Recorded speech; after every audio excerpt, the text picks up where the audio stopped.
अनंत कोटि ब्रह्मांडर नायक माँ लक्ष्मी सहित भगवती, माँ लक्ष्मी सहित विष्णु, माँ पार्वती सहित देवादेव महादेव, पद्मासीन श्वेतवस्त्र परिता माँ बाग्देवी वीणापाणी, अग्रपूज्य गणेश समस्त चरणार बिंदे कोटि कोटि प्रणाम। गीतारे भगवान श्रीकृष्ण होती श्रद्धा तीन प्रकार। त्रिविधा भवति श्रद्धा देवीनांजा स्वभावजा सत्त्वगी राजसी चैव तामसी चेतिता शृणु। श्रद्धा तीन प्रकार, सात्विकी, राजसी और तामसी। एठिकी आपण माने आसीचंती सात्विक भाव में श्रद्धार सह एटी विभु पदार बिंदरे तल्लीन होगापाई अवगाहन करने आपण भगवान को श्रद्धा करे भगवान निश्चित भाव आपण को श्रद्धा करें। से श्रद्धार सह यही सत्संग उपस्थित था ज्ञानी गुणी पितृतुल्य बापा मान वात्सल्यमयी स्नेहमयी माँ मान सखा सहकर मान आउ प्रहलाद आरुणी ध्रुव भली एटी उपस्थित टिकी बाल गोपाल मान घट घटरे नारायण स्वरूप आपण समस्त को एक अभिनव नमस्कार।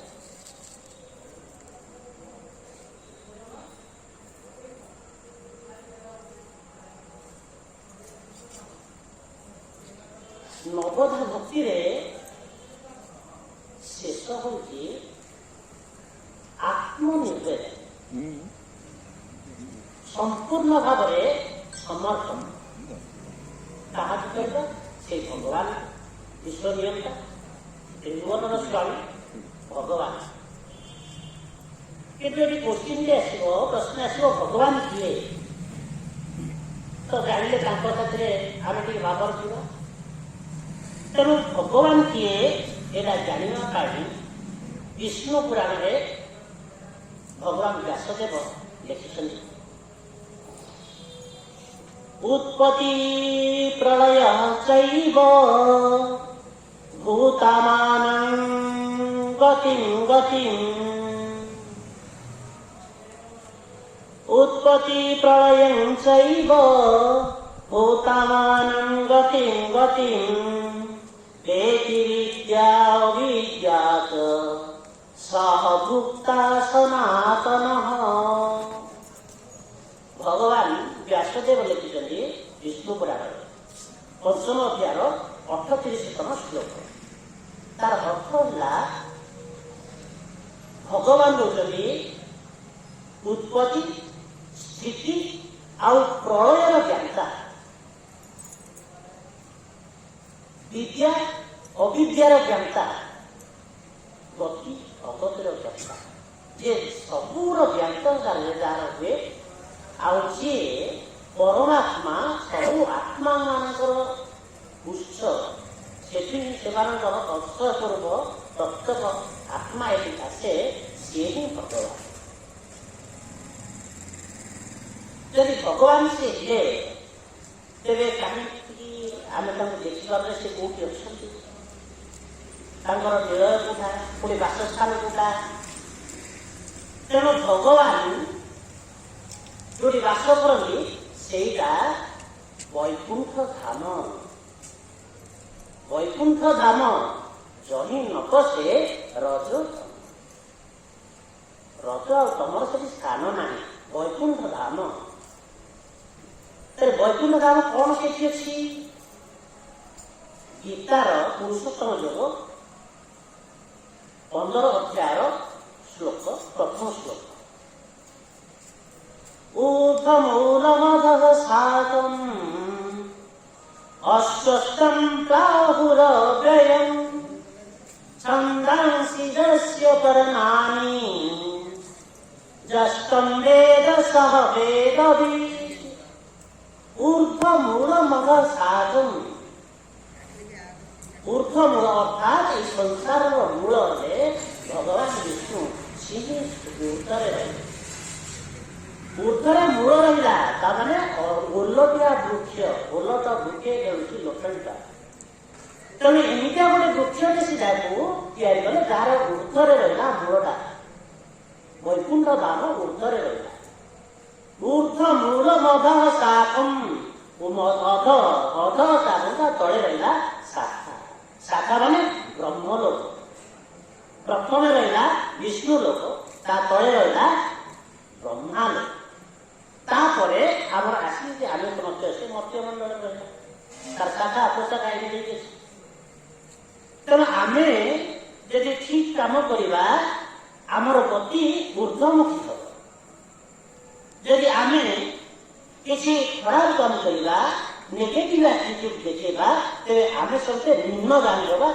एरा समस्त प्रवृत्ति केवल मध्यवासी नुहे ऊपर स्वर्ग से ब्रह्मलोक समस्त कहीं आम समस्त जाचे जे विग्रह आखिर विग्रह मैत्र उपाख्यान आम समस्त विग्रह किए ना आमर यमराज यमराज किए धर्मराज सी टे भूल गले तेणु सी अभिषेक करके आसिले मध्य महाज्ञानी विग्रह तेणु सी जब आसते आम कि आम जो भल काम करवा आम ऊपर को उठी जा ऊपर को उठा ब्रह्मलोक जाए ब्रह्मलोक पर्यंत जब आम पहुंची जा सेठी आमर जन्म मृत्यु सब लगी रहा मत ब्रह्मलोक पर्यंत जन्म अच्छी पुणी आखिर मृत्यु अच्छी पुनरपि जन्म पुनरपि मरणम पुनरपि जननी जठरे शयनम पुणी आखिर जन्म हुआ पुणी आखिर मरवा पुणी आखिर जन्म हुआ एला चली किंतु जे ब्रह्मलोक ऊर्ध्व को आसला से गला वैकुंठ धाम को विष्णु लोक को तार पुनर्जन्म नहीं भगवान विष्णु गीतारे कहले जे एठी जे आसी तार पुनर्जन्म नहीं से मोक्ष प्राप्ति दे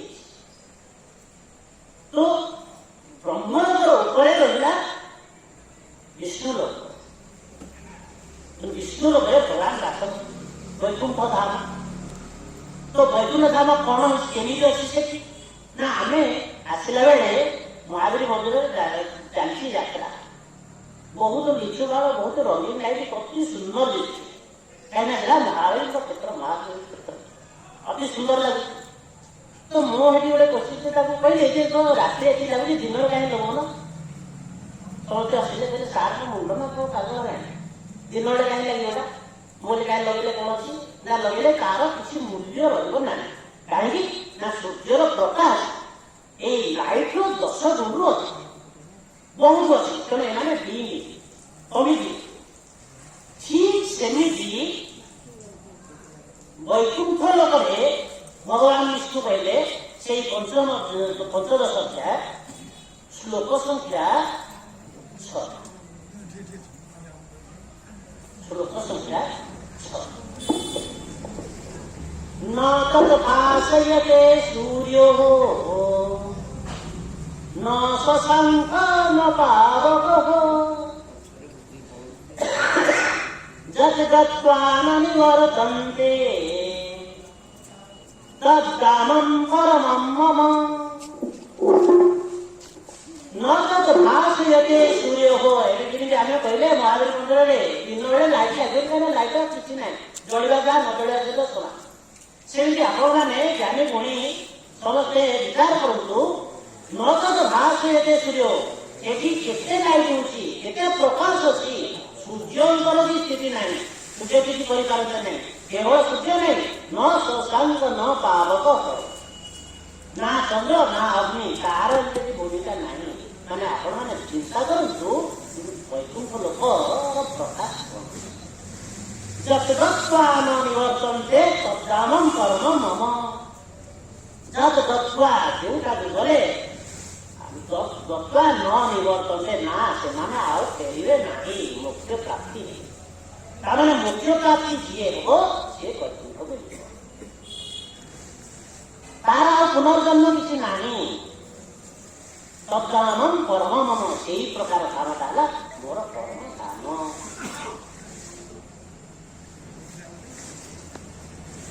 ତେଣୁ ସେଠି ଯେତେବେଳେ ସିଏ ଏମିତିଆ ଗୋଟେ ଧାମଟେ ତିଆରି କରି ରଖିଛନ୍ତି, ଆମର ଏଠି କେନ୍ଦ୍ରଘର ଗୋଟେ ଘରଟେ ଗଲା ସମୁଦ୍ର ଘର 4-5 କିଲୋମିଟର ଗୋଟେ ଗଲା, ସେଠି ସେ ନିଜେ ନିଜେ ସିକ୍ୟୁରିଟି ତିଆରି କରିଥିଲା।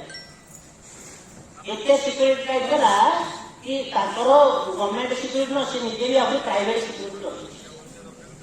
ସେମିତି ଅନିଲ ଅମ୍ବାନୀ ତାଙ୍କ ଘର କାପଡ଼ ବିଭିନ୍ନ ଯେତେ ଘର ଅଛନ୍ତି ସମସ୍ତେ ସିକ୍ୟୁରିଟି ଅଛି। ଆମ ଘରେ ଆମେ କଣ କରୁ, ଗୋଟେ ଘରଟେ ତିଆରି କଲେ ତ ସେଥିରେ ସିକ୍ୟୁରିଟି ପାଇଁ କୁକୁର 2-4ଟା ରହିଲେ, କୁକୁର ଯେ ଦେଶୀ କୁକୁର ଗୋଟା ଗୋଟା ଧରିକି ଆଣିକି ଆସିବା, ଯଦି ନହେଲା ଆଲସିଜିଆନ୍ ଡୋବରମ୍ୟାନ୍ ଜର୍ମାନ ସେପଟ ଧରିକି ଆସିବା, ସିକ୍ୟୁରିଟି ଟାଇଟ୍ ଥିଲା 24/7।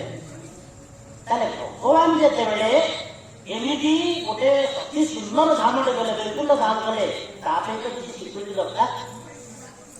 କାହିଁକିନା ସମସ୍ତେ ସେଠି ସମସ୍ତେ ସୁର ନର ଗନ୍ଧ ଯକ୍ଷ ରାଜ୍ୟ ସମସ୍ତେ ସେଠିକି ଯିବାକୁ ଆଗ୍ରହ। ତେଣୁ ସେଇଥିପାଇଁ ସେମାନେ ସିକ୍ୟୁରିଟି କଲେ। ତେଣୁ ଭଗବାନ କଣ କଲେ ନା, ସେ ତ ତ୍ରିଭୁବନର ସ୍ୱାମୀ, 3 ଭୁବନ ସେମାନେ ଖୋଜି ଖୋଜି 20 ଲୋକ ଆଣିକି ଆସିଲେ। ବୈକୁଣ୍ଠେ ହରି ଦ୍ୱାରପାଳ ଜୟ ବିଜୟ ମହାବଳ। ତେଣୁ ମହାବଳ ବହୁତ ବଳଶାଳୀ 2 ଜଣ ଜୟ ବିଜୟ, ସେ 3 ଭୁବନ ଖୋଜି ଖୋଜି ଧରିକି ଆସିଲେ। ସିକ୍ୟୁରିଟି ଆସିଲେ। ତେଣୁ ସିକ୍ୟୁରିଟି ଆସିଲା ବେଳେ ସେମାନେ କଣ କଲେ ନା, ସେଟା ସିକ୍ୟୁରିଟି ଟାଇଟ୍ କରି ସେମାନଙ୍କୁ ରଖିଲେ। ତେଣୁ ଆମେ ଏଠି ଦେଖିଲେ ଯେ ଭଗବାନଙ୍କ ପାଖକୁ ସେଠିକି ଯିଏ ଗଲା ତାର ପୁନର୍ଜନ୍ମ କିଛି ନାହିଁ। ସେମାନେ ସମସ୍ତେ ଦେବତ୍ୱ ପାଲଟି ଯାଆନ୍ତି।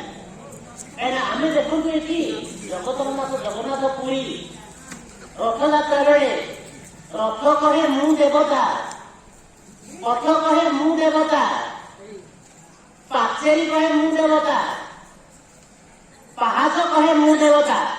ଯଦି ଜଗନ୍ନାଥ ସ୍ୱାମୀ ତାଙ୍କର ସାନ୍ନିଧ୍ୟ ଲାଗି ସମସ୍ତେ ଦେବତ୍ୱ ପ୍ରାପ୍ତି ହେଇଗଲେ, ଆଶା କରନ୍ତୁ ବୈକୁଣ୍ଠ ଧାମରେ କଣ ନହେବି। ତେଣୁ ସେଇଠି ଯିଏ ଗଲା ସମସ୍ତେ ଦେବତ୍ୱ ପ୍ରାପ୍ତି ଗଲେ। ତେଣୁ ସେଇ ଯୋଉ ଦେବତ୍ୱ ପ୍ରାପ୍ତି ଗଲେ, ସେଥିରେ ଆମର 6ଠ ତୃତୀୟ ସ୍କନ୍ଧ 15ତମ ଅଧ୍ୟାୟର 13ତମ ଶ୍ଲୋକ ବ୍ୟାସଦେବ ରଚନା କରିଗଲେ। ତ ଏକଦା ମହାବାହୋ ବୈକୁଣ୍ଠ ଶ୍ୟାମଳାତ୍ମନଃ ଯଜୁର୍ବୈକୁଣ୍ଠ ନିଳୟଂ ସର୍ବଲୋକ ନମସ୍କୃତଂ। ତ ଏକଦା ମହାବାହୋ ବୈକୁଣ୍ଠ ଶ୍ୟାମଳାତ୍ମନଃ ବୈକୁଣ୍ଠସ୍ୟ ଅମଳ ଆତ୍ମନଃ। ସେଠି ଯୋଉ ଆତ୍ମା ଗଲେ ସେମାନେ ସବୁ ପ୍ରଭୁତ୍ୱ ପାଲଟିଗଲେ, ଦେବତ୍ୱ ପାଲଟିଗଲେ, ତାଙ୍କର ଆଉ ପୁନର୍ଜନ୍ମ ନାହିଁ। ତେଣୁ ସେଠି ଜୟ ବିଜୟ ଦେବତା ହେଇଗଲେ। ଯେତେ ଆମର ଯେତେକ ଆତ୍ମା ସେଠି ଗଲେ ସମସ୍ତେ ଦେବତା ହେଇଗଲେ, ସମସ୍ତେ ଦେବତ୍ୱ ପାଲଟିଗଲେ।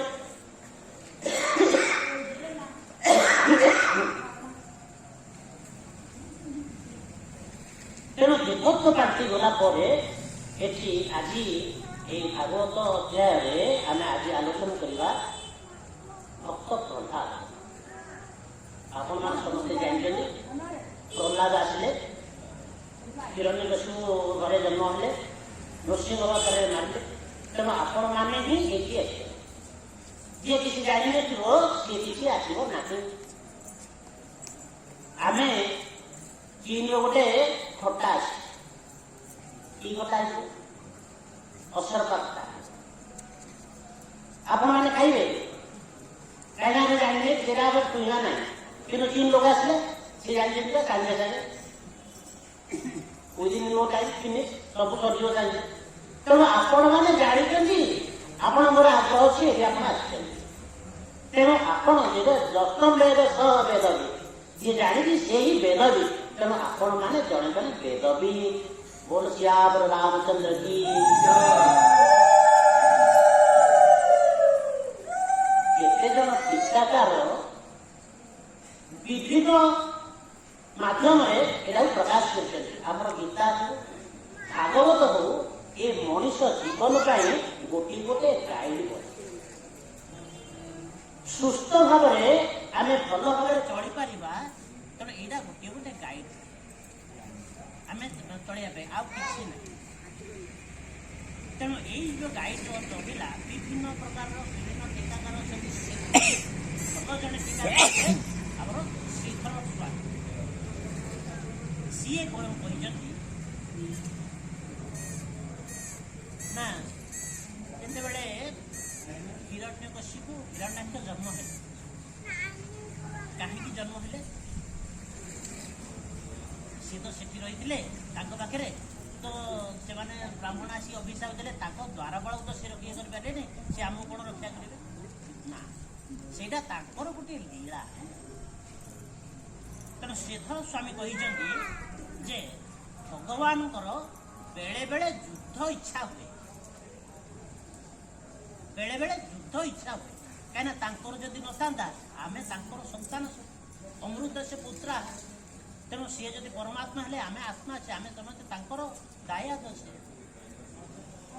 ତ ସିଏ ତାଙ୍କର ଯଦି ନଥାନ୍ତା ଯୁଦ୍ଧ ଇଚ୍ଛା, ଆମ ଭିତରେ ଗଣ୍ଡଗୋଳ ଛୋଟ ବଡ଼ କିଛି ନଥାନ୍ତା। କିଛି ଅଛି ତେଣୁ କାହିଁକିନା ତାଙ୍କର ଅଛି, ବାପା ମାଙ୍କର ଯାହା ଥିବେ ତାହାର ଗୁଣ କିଛି କାଂଶରେ ପିଲାମାନଙ୍କ ପାଖରେ ରହିବେ।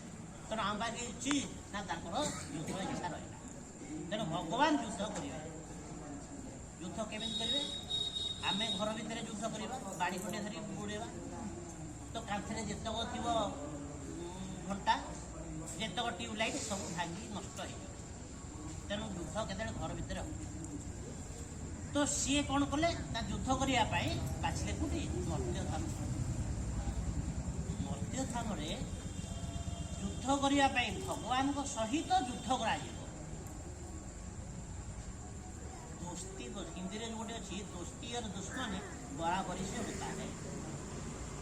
ତମେ ଦୋସ୍ତି କରିବା ସମାନ ସମାନ ଭିତରେ ହବ, ଦୁଶ୍ମନୀ ହବା ସମାନ ସମାନ ଭିତରେ ହେଲେ କି ଚୀନ ଆସିବ ଯୁଦ୍ଧ କରିବା ପାଇଁ। ତିନିଟା ଆଣବିକ ଶକ୍ତି ସମ୍ପନ୍ନ ଜାହାଜ ଧରିକି ଆସିଲା ଆଟାକ୍ କରିବା ପାଇଁ। ଆସିକି ପହଞ୍ଚିଗଲା କୋଉଠି? ଆମର ଡ୍ୟାମରେ।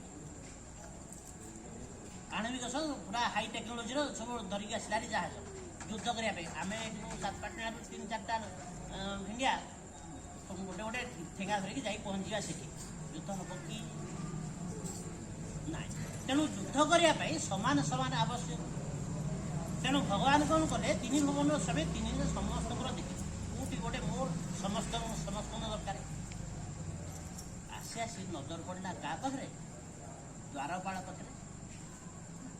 ବୈକୁଣ୍ଠେ ହରି ଦ୍ୱାରପାଳ, ଜୟ ବିଜୟ ମହାବଳ, ସେମାନେ ମହାବଳୀ ଅଛନ୍ତି। ତେଣୁ ତାଙ୍କ ସାଥିରେ ଯୁଦ୍ଧ ବୋଲି ଫାଇନାଲ। ଆଉ କ'ଣ ଅଛି ନା ଆମେ ସମସ୍ତେ ଜାଣିଛେ ବିନାଭ୍ୟାସ ବିଷମ ବିଦ୍ୟା।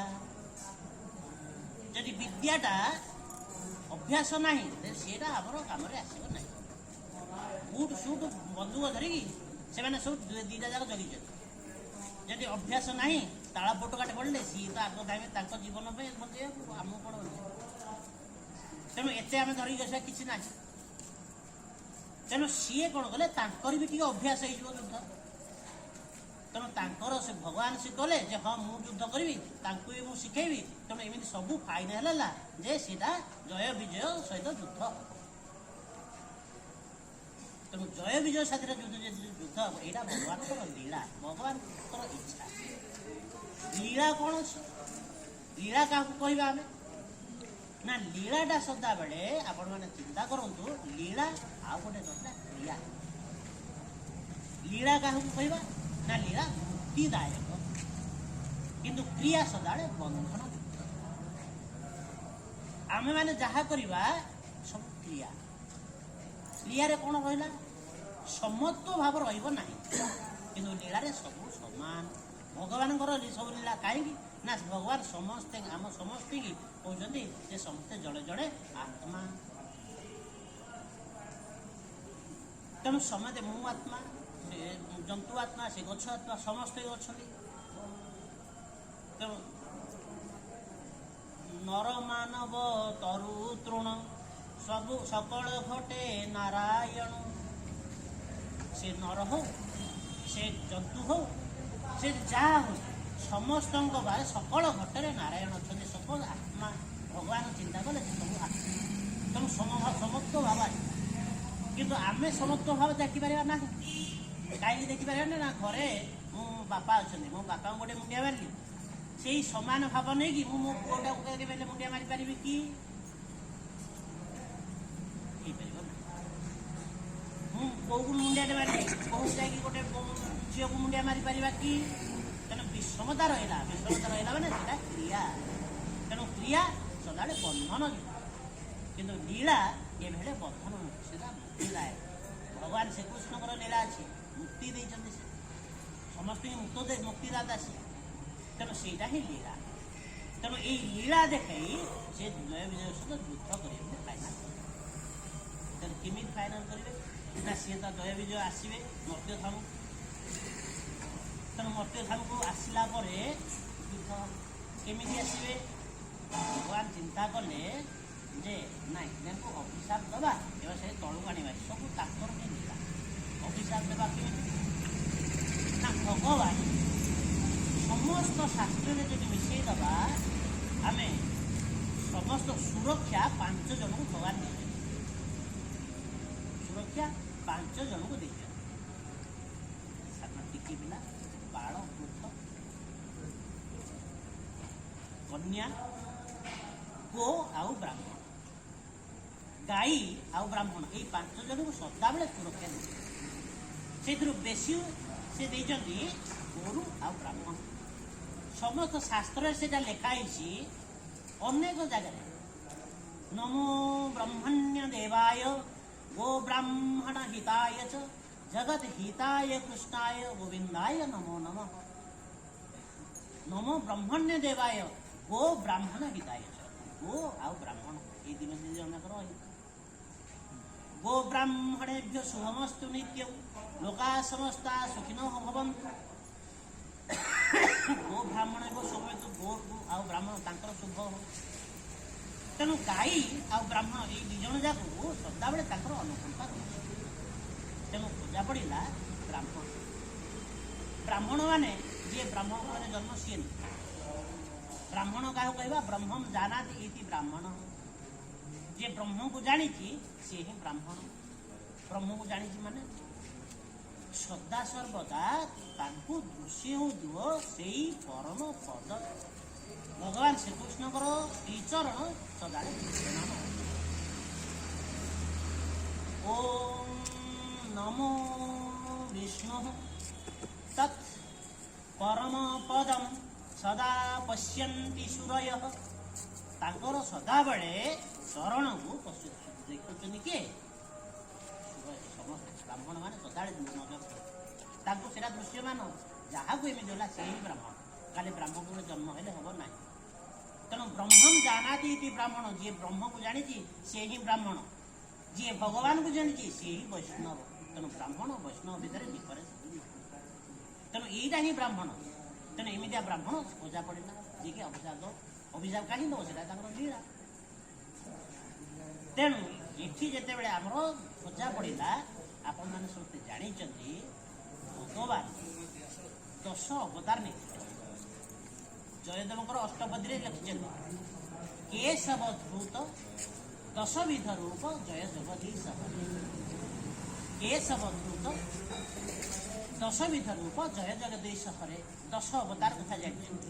କିନ୍ତୁ ଶ୍ରୀମଦ୍ ଭଗବତ ଏଥିରେ ଲେଖା ହେଇଛି 24 ଅବତାର। 24 ଅବତାର। ପ୍ରଥମ ଅବତାର ହେଲେ ଚତୁର୍ସନ। ସହ ଏବଂ ପ୍ରଥମମ୍ ବ୍ରହ୍ମ। ତେଣୁ ସିଏ ହେଉଛନ୍ତି ପ୍ରଥମ ବ୍ରହ୍ମ। ଯେତେବେଳେ ସାଗର ମନ୍ଥନ ହେଲା, ଭଗବାନ ଧନ୍ୱନ୍ତରୀ ଧରିକି ଆସିଲେ ଅମୃତ କଳସ। ସିଏ ବି ଜଣେ ଅବତାର। ଯେତେବେଳେ ଅମୃତ ପରସିଲେ ମୋହିନୀ ରୂପରେ, ସିଏ ବି ଗୋଟେ ଅବତାର। ଭଗବାନ କପିଳ ମୁନି ସିଏ ବି ଅବତାର। 24 ଅବତାର ରହିଲେ। ସେଇ 24 ଅବତାର ଭିତରୁ ଚତୁଃସନଗରେ ପ୍ରଥମ ଅବତାର। ଚତୁଃସନଗ ମାନେ ସିଏ ଅବତାର ମାନେ ସିଏ ସ୍ୱୟଂ ବିଷ୍ଣୁ। ବିଷ୍ଣୁ ଜନ୍ମ ହେଲେ ତାପରେ ସିଏ ଯେ ବ୍ରହ୍ମାଙ୍କ କୁମାର। ଯେମିତି କପିଳ ମୁନି ଦେବତାଙ୍କୁ ଗୋଟେ ଜନ୍ମ, ସେମିତି ଏଇ ଚତୁଃସନଗ ଭଗବାନ ବିଷ୍ଣୁ ନିଜେ ସେ ବ୍ରହ୍ମାଙ୍କ କୁମାର 4 ଜଣ ରହିଲେ। ଏଇ 4 ଜଣ ମୁନି କୁମାର ରହିଲେ। 4 ଜଣ ମୁନି କୁମାର ସେଠାରେ ଅନ୍ତରିକ୍ଷରେ ରହିଲେ। ଆପଣମାନେ ସମସ୍ତେ ଜାଣିଛନ୍ତି ମଧ୍ୟରେ ଚତୁର୍ଯୁଗ ଶେଷ ବ୍ରହ୍ମାଙ୍କ 1 ଦିବସ।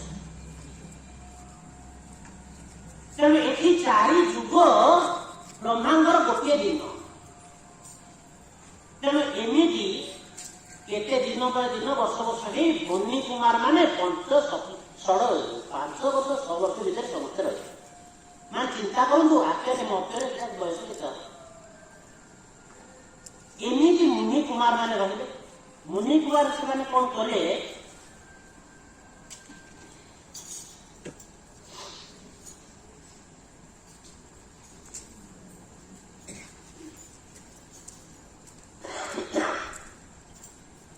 ମୁନି କୁମାର ମାନେ ପିଲା ଅଛନ୍ତି ତ ଆମର ସବୁ ପିଲାମାନେ କଣ କରିବେ, ଏବେ ହେଲା ଖରା ଚୁଲି ହେଲା।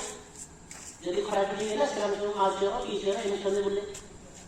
କିନ୍ତୁ ବ୍ରହ୍ମାଙ୍କ କୁମାର ମାନେ ସିଏ କଣ କରିବେ, ବିଷ୍ଣୁଙ୍କ ଘରକୁ ଯିବେ, ସିଏ ଶିବଙ୍କ ଘରକୁ ଯିବେ, ଏମିତି ତାଙ୍କର। ତେଣୁ ଏମିତି ବୁଲିବା ଅବସରରେ ସେ 4 ଭାଇ ଏକ ଦିନେ ଭ୍ରମନ୍ତି 3 ଭୁବନେ। ଅନ୍ତରିକ୍ଷରେ ବୁଲିଛନ୍ତି। ଅନ୍ତରିକ୍ଷରେ ବୁଲିଲା ପରେ ସେ କଣ କଲେ, ସମୟଟାକୁ ବାନ୍ଧିକି ରଖିଦେଇ ପାରିଲେ।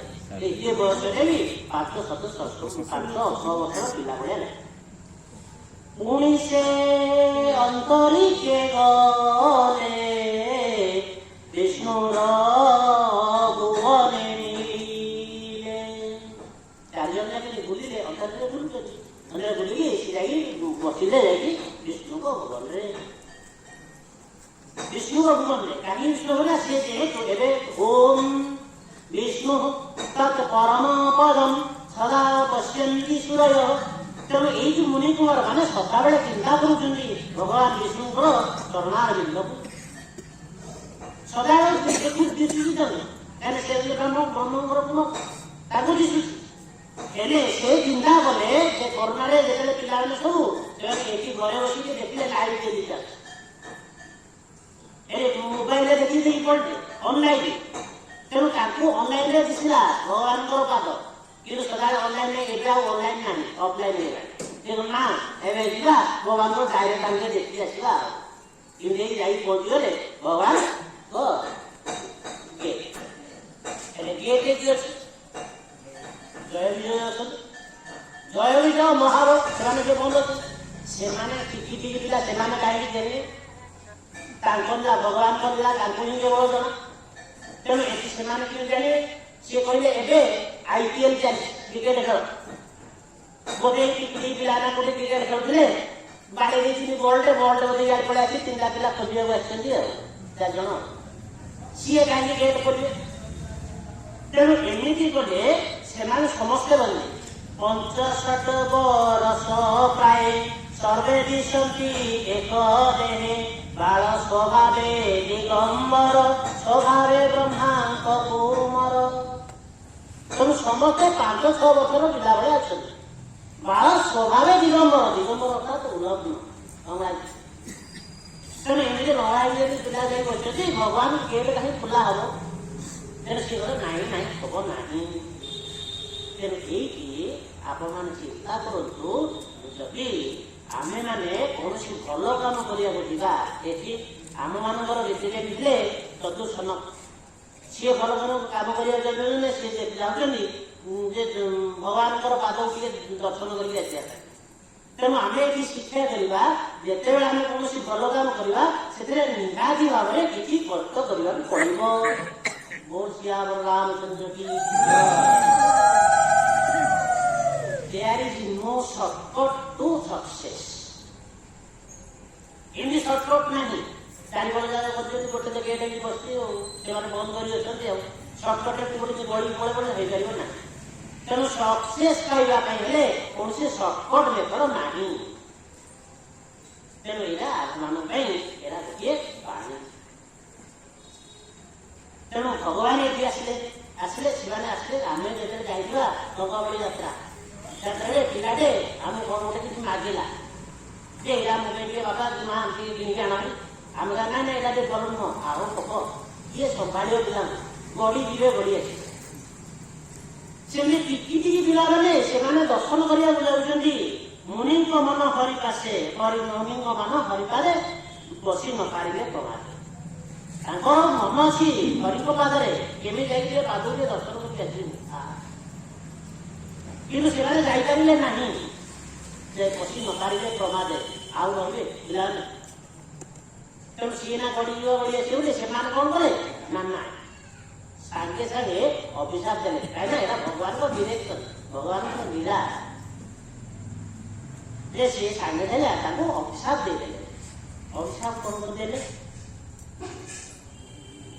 द्वारपाल मुख चाही ओपे बोलती सारी भाई तुम्हें जे दुष्ट दुई भाई ए पूरे दीवान जोगाई देखो सी कौन कले ना तुम्हें द्वारपाल मुख भी कोप निहत तुम छाड़िल मैंने कोप करेंगे जे तुम्हें एठी रहीपर ना कहीं ना सी भगवान निर्देश देते केमी जोड़ी अभिशाप तलू चल मत भाव चढ़ी जाओ चढ़े गले मुझे युद्ध करी मुझे शिखी शिखे तेणु केमी अभिशाप दे चढ़ीदा तेणु सी कहले जे तुम्हें जे दुष्ट दुई भाई एपुरे थी नजर गाई ये ना तुम रही चल कौन दोष दोषटा है ये पुर वैकुंठ धाम एते न बसे रजतम ये रज तम यार स्थान ना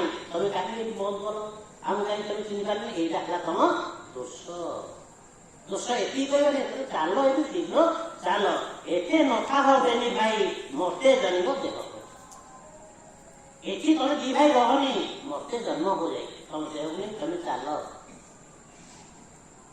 तेणु देह को नहीं चल तुमको तड़ीदे तुम किमी जाए मतलब पहुंची जाओ कहीं लीला करेंगे ठाकुर लीला करेंगे लीला तुम आवश्यकता आज तुम शीघ्र जाओ हेले तड़ीदे भगवान चिंता कले अरे माने तो जब तले पड़े पड़े दीटा जाक जा जन्म हे जन्म होगी तपस्या करेंगे पुणी पड़े ना से युद्ध कले मुझे शिखा से शिखी युद्धटा मोर दरकार आज से जन्म हे से पड़े तेणु से मोर बैरी हवा दरकार मो युद्ध करवा दरकार तेणु पुणी आउे से कौन कहले ना अति पापिष्ट तुम देह असुर कूड़े जन्म हो सीधा लेखा पढ़ा इच्छा ये तुमरा ये पापिष्ट देह तुम्हें तो तलू जीव तुम देह नहीं तुम चल कि तुम पापिष्ट तुम देह तुम्हें असुर कूड़े जन्म हो ये कहले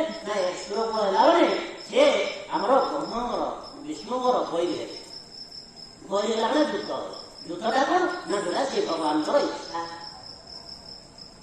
तेणु ये आम चिंता करूँ जितेबले ये अभिशापटा पाईगले अभिशाप देला किए चतुर्सनक मान से भगवान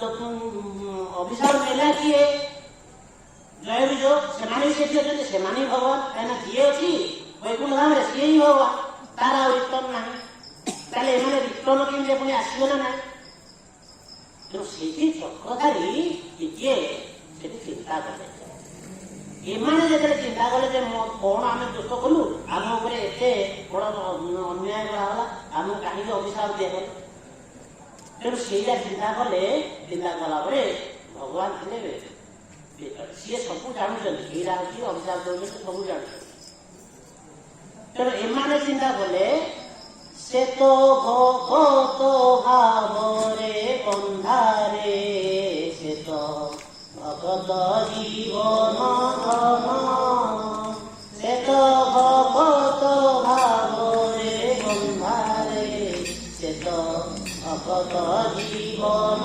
धन दुताकु खोजिले से तोते खोजिब दुताकु खोजिले से तोते खोजिब तुही काहुध चंदन रे से तो भगत जीवन धन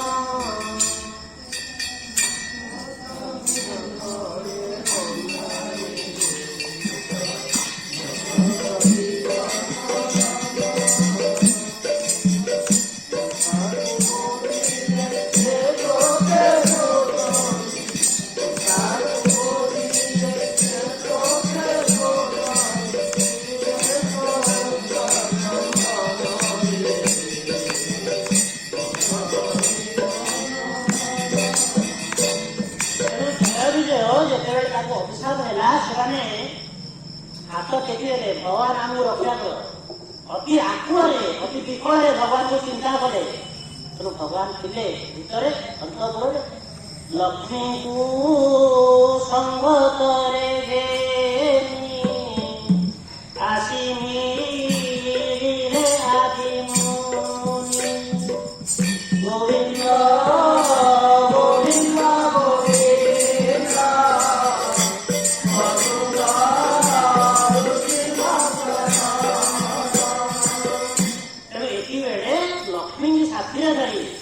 पहुंचीगले भगवान विष्णु मुनि मुनि कुमार मैंने चाहिए केवल विष्णुकर पादटीए देखा तेणु यही भितर भगवान विष्णु आ माँ लक्ष्मी दिजन भाग्य दर्शन होगा तेणु एठी आसला भगवान अंतर्जात सब जापारे तेणु मुनि ऋषि मान सीधा आसी हाथ जोड़ी गले ना आम घरे बापा थिला पुओ सभारे हारेना मान कौन यदि सभारे किसी भूल गला तेरे पुओ बोपा मूल्य तेणु एठी जिते भगवान विष्णु आसिकल ना एरा मोर दोष मुझे कहीपरि तुमने ये आस बोली तेणु दोष मोर भगवान को अति प्रिय ब्राह्मण मैंने ब्राह्मण मुझे तलू पकई पारे तेणु तुम जहाँ कर ठीक कर दोषटा रहा ये मुनि कुमार मानकर मुंडे चेता बसगला भगवान कौन निजे निजे दोष कर से आगे आमको स्नेह कर आम पर रागी जापारे तेणु यहीटा देखला भगवान अंतर्यामी से चतुर्सन मन कथा जापारे मैंने चिंता करे मु कौन रागी स्नेह तेणु भगवान कहले शुणी माँ एसबू मोहर भियाण गोविंद गोविंद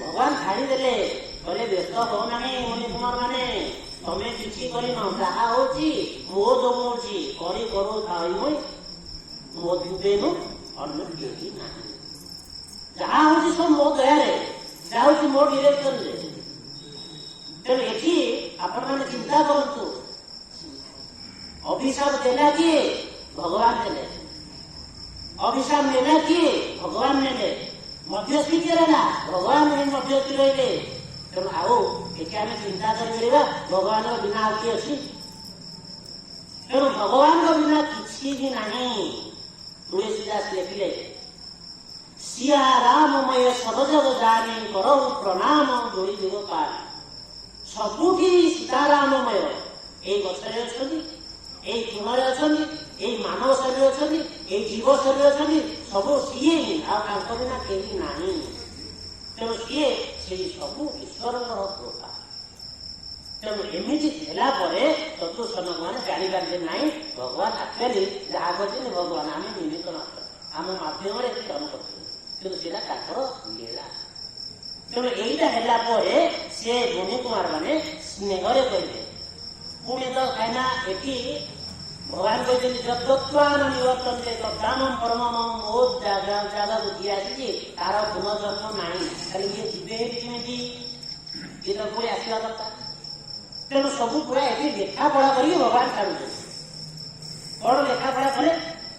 ଅସୁର ହୋଇବେନି ଜନ୍ମ ନିଜେ କରିବ ଦୁଷ୍ଟ କର୍ମ। ଗୋବିନ୍ଦ ଗୋବିନ୍ଦ ଗୋବିନ୍ଦ ଭଗବାନ ଶିବ ତୃତୀୟ ଜନ୍ମେ ନର ହୋଇ ତାକୁ କରିବନି ଭାଇ। ଗୋବିନ୍ଦ ଗୋବିନ୍ଦ ଗୋବିନ୍ଦ ଭଗବାନ ଶିବ। ତେଣୁ ଏଠି ଲେଖାପଢା କରିଦେଲେ ଯେ ଅସୁର ହୋଇବେନି ଜନ୍ମ ନିତ୍ୟ କରିବ ଦୁଷ୍ଟ କର୍ମ। ଅସୁର ହବ ଆଉ ସକାଳେ ଦୁଷ୍ଟ କର୍ମ ହିଁ ତମେ କରିବ। ଦୁଷ୍ଟ କର୍ମ କଲାବେଳେ କଣ ନା ତମକୁ ଯଦି ରହିଲା 3ଟା ଜନ୍ମ ମାତ୍ର ଅପେକ୍ଷା କରିବ। କାହିଁକି ନା ଭଗବାନ କହିଛନ୍ତି ମୋଟି ଗଲାପରେ ଆଉ କେହି ଆସିବେନି।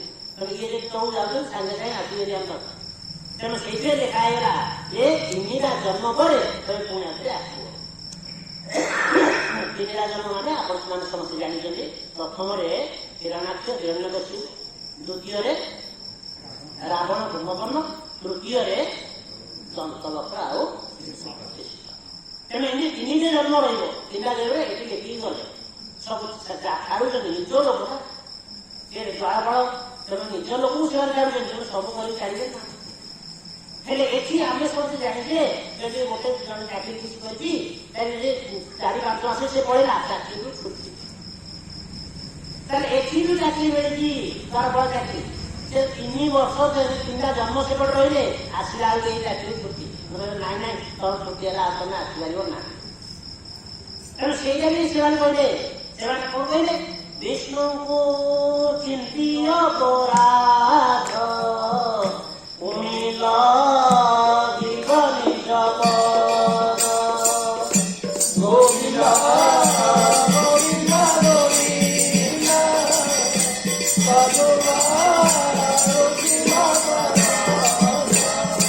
ତେଣୁ ନାଇଁ ନାଇଁ ତମ ଚାକିରି ଯିବନି।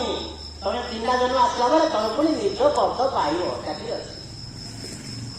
ତେଣୁ ଭଗବାନଙ୍କର ଏଇ ଲୀଳାରେ ସେମାନେ ସବୁ ଆସିଲେ। ଆସିଲା ପରେ କଣ ହେଲା ଯେ ସମସ୍ତେ ଜନ୍ମ ହେଲେ ଋଷିଙ୍କ କୋଳରେ। ହିରଣ୍ୟାକ୍ଷ ଆଉ ହିରଣ୍ୟକଶିପୁ। ଏଇ ଯୋଉ ହିରଣ୍ୟାକ୍ଷ ହିରଣ୍ୟକଶିପୁ ଆସିଗଲେ ଏଇଟାକୁ ସୂର୍ଯ୍ୟଜନ ଆପଣମାନେ ଟିକେ ବିଚାର କରନ୍ତୁ। ହିରଣ୍ୟାକ୍ଷ ସାନ ଭାଇ, ହିରଣ୍ୟକଶିପୁ ବଡ ଭାଇ। ହିରଣ୍ୟାକ୍ଷ ଆମର ମମତାର ପ୍ରତୀକ, ଆସକ୍ତିର ପ୍ରତୀକ। ହିରଣ୍ୟାକ୍ଷ ଅହଙ୍କାରର ପ୍ରତୀକ। ଭଗବତ ପ୍ରାପ୍ତିରେ ଏଇ ଆସକ୍ତି ଭାବ ଆଉ ଅହଙ୍କାର ଦୁଇଟି ଆମର ପ୍ରତିରୋଧକ। ଯେତେ ପର୍ଯ୍ୟନ୍ତ ଆସକ୍ତି ଅଛି, ଯେତେ ପର୍ଯ୍ୟନ୍ତ ଆମ ପାଖରେ ଅହଙ୍କାର ଅଛି, ଆମକୁ କେବେ ହେଲେ ଭଗବାନଙ୍କର ସାନିଧ୍ୟ ମିଳିପାରିବ ନାହିଁ। ବୋଲ ଆନନ୍ଦ ବନ୍ଦ ଭଗବାନ। ତେଣୁ ଏଠି ଆସକ୍ତି ଭାବ ହେଲେ ହିରଣ୍ୟାକ୍ଷ। ଆପଣ ଯଦି ଆସକ୍ତି ଭାବ ଅଛି, ଆସକ୍ତି ଭାବ ମାନେ ଯଦି ମମତା ରହିଲା, ଚିନ୍ତା କରନ୍ତୁ ଆହାର ବିହାର ବିଚାର ବ୍ୟବହାର ଯଦି ଆସକ୍ତି ଆସିଲା କେବେ ହେଲେ ଆମେ ଅଧିକ ହେଇପାରିବା ନା। ଆହାର କରିବା, ଭୋଜନ କରିବା, ସେଥିରେ ଯଦି ଆସକ୍ତି ରହିଲା, ଏଠି ମନ୍ଦିର ଟିକେ ଦିବ୍ୟ ପ୍ରସାଦ ଆମକୁ ମିଳିଲା, ଆଜି ଆମେ ଦିବାଲି କଣ ହେଲା କି ଟିକେ ଆମକୁ 2ଟା ପିସ୍ ମିଳିଲାନି ଆଉ ଯୋଉ ଟିକେ ହେଲା ଆସକ୍ତି ଭାବ। ତେଣୁ ଆସକ୍ତି ଭାବ ହିଁ କଷ୍ଟର କାରଣ। ତେଣୁ ଆସକ୍ତି ଭାବ ଥିଲା ପର୍ଯ୍ୟନ୍ତ କେବେ ହେଲେ ଜ୍ଞାନ ଉଦୟ ହେଇପାରିବ ନାହିଁ। ଆହାର ବିହାର ବିଚାର ବ୍ୟବହାର ଆପଣ ଚିନ୍ତା କରନ୍ତୁ। ବିହାରରେ ବୁଲି ଯିବା, ଏଠି ଆମର କଣ ନାହିଁ? ଶ୍ରୀ ଜଗନ୍ନାଥଙ୍କ ଶ୍ରୀକ୍ଷେତ୍ର ଆମ ପାଖରେ ଅଛି। ବଦ୍ରିକା ଯିବି ଏ କାରଣ ସଫଳ ତୀର୍ଥ ତୋଚରଣ ଏଇଠି ତ ସବୁ ଦିଗ ଅଛି ବୋଧେ ମୁଁ କାହିଁକି ଯିବି ସବୁ ଏଇଠି ଅଛି କିନ୍ତୁ ଆମ ମନ ଟିକେ ଏଠି ନାହିଁ ଆମେ ମନ ଯିବା ଟିକେ ମନାଲି ଆମେ ଯିବା ଟିକେ କୁଲୁ ଆମେ ଟିକେ ସିଆଡ଼େ ବୁଲିକି ଆସିବା କିଏ ହେଲେ କି ଆମେ ଗୋଟେ ଆଶ୍ରମ ମୁନିଙ୍କ ଆଶ୍ରମକୁ ଯାଇକି ଶୀତ ବାବାଙ୍କର ଆଶ୍ରମ ଆମେ କେତେ ଯାଇଲେ ବିହାରରେ ଏଇଟା ଆମର ଆସକ୍ତି ଆଉ ଟିକେ ବାହାରକୁ ଯାଇ ବୁଲିକି ଆସିବା ତେଣୁ ଆସକ୍ତି ହବ ଆମର ରହିଲା ଏଇଟା ଆମର ଗୋଟିଏ ଆହାର ବିହାର ସେମିତି ବିଚାର ଆଉ ବ୍ୟବହାର ସବୁଥିରେ ଆମର ଆସକ୍ତି ଅଛି ଆସକ୍ତି ହିଁ ଦୁଃଖର କାରଣ ଥରେ ଜଣେ ବ୍ୟବସାୟୀ ଜୀବନ ସାରା ସେ ବ୍ୟବସାୟ କରିକି କିଛି ଧନ ସେ କରି ରଖେ ସବୁ ଜୀବନ ଜାଗାର ଧନ ଅଛି ସେ ଧନ ତାଙ୍କର ଗୋଟେ ଘରଟେ ତିଆରି କରିବାରେ ଲଗେଇବେ କହିଲେ ଗୋଟେ ଘରଟେ ତିଆରି କରିବି ଘର ତିଆରି କରା ମାନେ ସେଇଥିରେ ମୁଁ ଭଲ ଭାବରେ ଟିକେ ରହିଯାଇପାରିବି ତେଣୁ ଯେତେକ ଜୀବନ ସାରା ଯେତେକ ବ୍ୟବସାୟ କରି ଯେତିକି ଧନ ସମ୍ପତ୍ତି ତାଙ୍କର ଥିଲା ସବୁତିକ ନେଇକି ସେ ଘର ତିଆରି କଲେ ଆଉ ଅତି ସୁନ୍ଦର ଭାବରେ ଘରକୁ କରି ସେ ରହିଲେ କିଛି ଦିନ ବାହାରକୁ ଯାଇଛନ୍ତି ଆସିଲା ବେଳକୁ ଘରେ ଅଗ୍ନି ସଂଯୋଗ ହେଇଛି ନିଆଁ ଲାଗିଯାଇଛି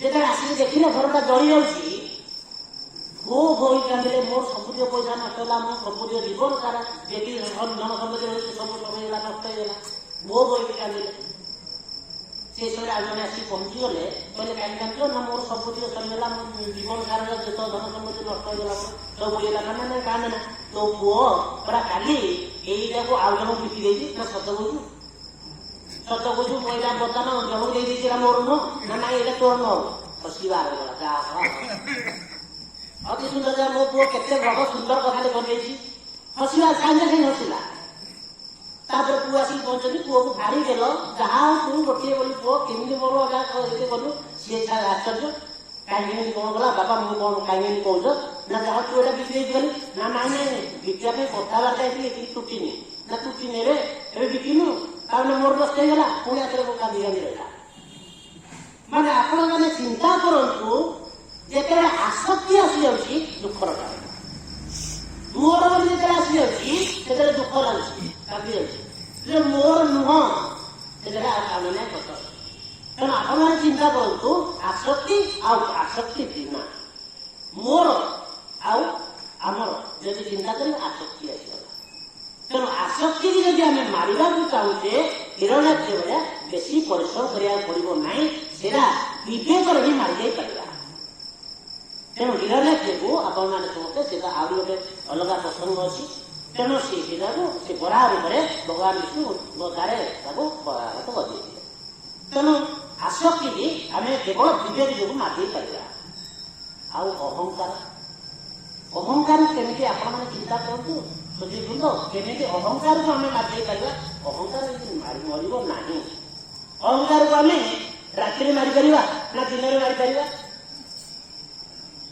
ବାହାରେ ମାରିପାରିବା ନା ଘର ଭିତରେ ମାରିପାରିବା କୌଣସି ଅସ୍ତ୍ର ଛିଣ୍ଡି ଆମର ଅହଙ୍କାରକୁ ମାରିଲା ଭଳିଆ ଅସ୍ତ୍ର ନାହିଁ ଶସ୍ତ୍ର ନାହିଁ ତେଣୁ ଏହା ହିଁ ହିରଣ୍ୟକଶିପୁ ତେଣୁ ହିରଣ୍ୟକଶିପୁ ଆମର ଅହଙ୍କାରର ପ୍ରତୀକ